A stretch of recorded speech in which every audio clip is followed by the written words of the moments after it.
هذا القرآن يوحدنا لطريق الخير يوجهنا. جزاکم اللہ خیراً، شکراً، بارک اللہ فیکم. بڑی عمدہ گفتگو کی ہے برادر عزیز عثمان آفاق صاحب نے. ترتیب میں میرا نام 10:05 پہ لکھا ہوا تھا، تو اس لیے میں 10:05 پہ حاضر ہو گیا ہوں.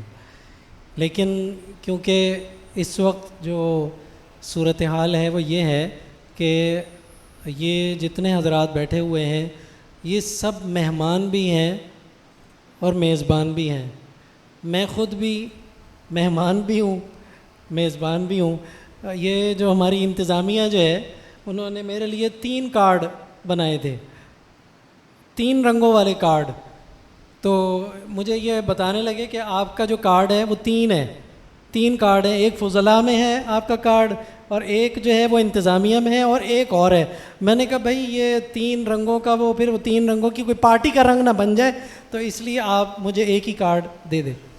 کہنے کا مقصد یہ ہے اس وقت آپ سب حضرات اپنے مادر علمی میں تشریف لائے ہیں. میں آپ سب حضرات کو آپ ہی کی طرف سے خوش آمدید کہتا ہوں. یہ آپ کا اور ہمارا اپنا گھر ہے. ایک تو بات یہ ہے، اور دوسری بات یہ ہے کہ ابھی آپ نے دیکھا ہوگا کہ یہاں سے ہمیں کچھ بچوں کو اٹھا کر جگہ بنانی پڑی.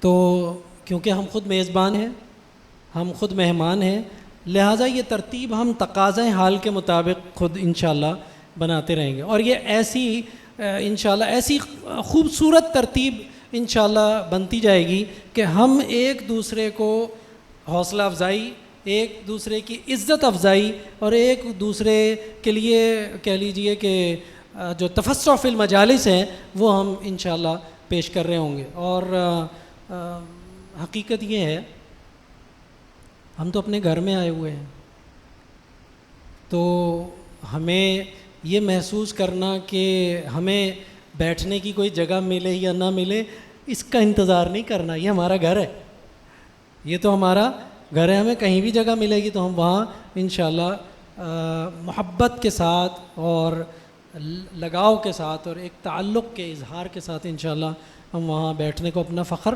محسوس کریں گے.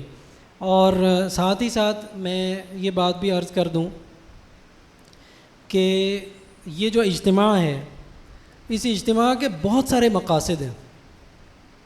ایک مقصد ساتھ بیٹھنا بھی ہے، صرف ساتھ بیٹھنا، کیونکہ یہ بھی ایک نعمت ہے آج کے دور میں.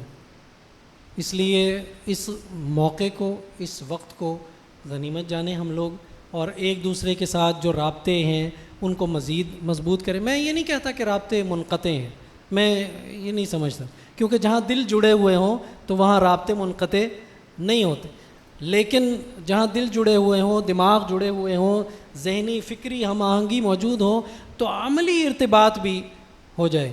تو یہ جو موقع ہے اس وقت یہ صرف اس لیے ہے کہ یہ کئی پہلوؤں سے ہم آپس میں ایک دوسرے کے ساتھ ارتباط عملی طور پر ارتباط قائم کر سکیں، اور ایک دوسرے کے تجربات سے، ایک دوسرے کے کام سے ہم فائدہ اٹھا سکیں. نہ صرف یہ کہ ادارے کو فائدہ پہنچا سکیں بلکہ ادارے کے ذریعے سے اس فائدے کو پھر اس کی تعمیم کر سکیں، اس کا پھیلاؤ کر سکیں.